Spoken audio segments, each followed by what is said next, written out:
Ever get that one letter that makes your blood boil? Mine showed up in a flimsy white envelope stamped with the HOA crest, like it was some government mandate. The message inside was worse than a bad prank. Failure to pay fines will lead to consequences. Your ranch is scheduled to host the upcoming community gathering. Attendance is compulsory. The joke? My ranch isn't even inside their HOA boundaries. Never has been. It's a working spread just beyond their neat row of identical houses, AE, place I built with my own hands, but that didn't stop them from acting like they owned it. Before we dive in, comment which country you're watching from. Let's see how far this story reaches. And this wasn't their first trick. A few weeks earlier, I caught them carting off half a dozen of my chickens. When I confronted Brenda, the so-called queen and self-elected HOA president, she didn't even blink. Too noisy, she claimed. So we repurposed them for a block cookout. Consider it a community service. That wasn't a mistake. That was theft and trespassing. But Brenda had a way of twisting rules until her little followers treated her word as law. The last straw came one blazing afternoon. I was patching fence posts near the barn when a black SUV rolled up like it owned the road. Out stepped 4. Men in knockoff tactical outfits, boots polished, vests stamped, HOA cop in bold. No badges, no real authority, just Brenda's thugs. One, the loudmouth in mirrored sunglasses, marched straight to me. "This is a warning," he barked. "Your refusal to pay fines is noted. The HOA owns this land now. Cooperate or it gets worse." I leaned on the post and gave him a cold stare. "This ranch isn't under your HOA, son. You're trespassing." That only made him smirk wider.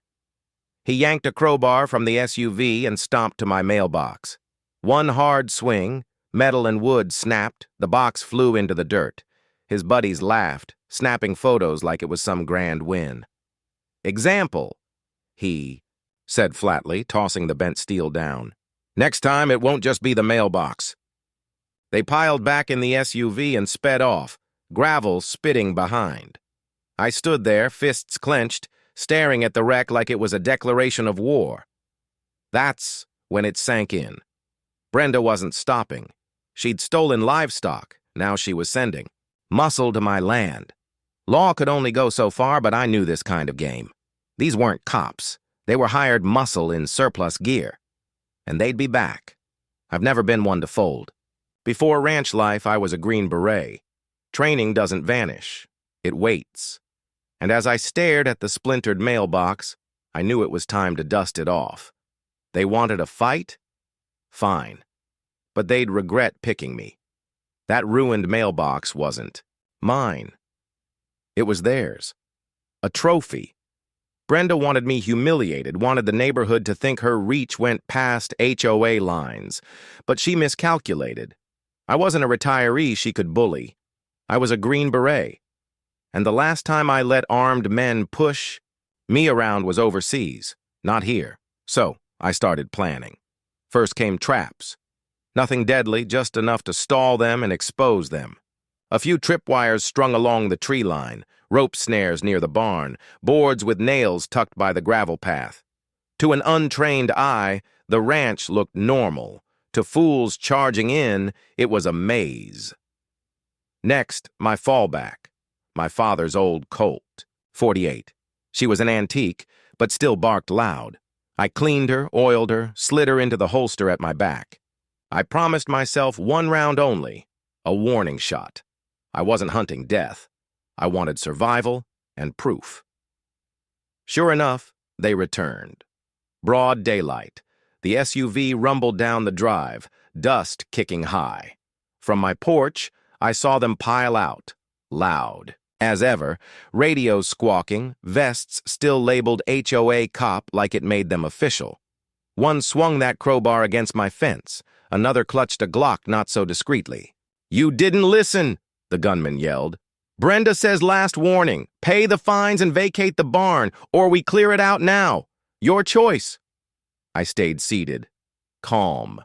The quieter I got, the worse it would be for them. "You boys like giving up?" "Orders," I said, standing slow. "So here's mine. This ranch isn't under your HOA. Step onto this porch and you're trespassing under Texas Penal Code 30.05. That's real law. And pointing that Glock at me, I nodded at his hand. That's aggravated assault with a deadly weapon under Texas Penal Code 2202. That's 20 years. Easy.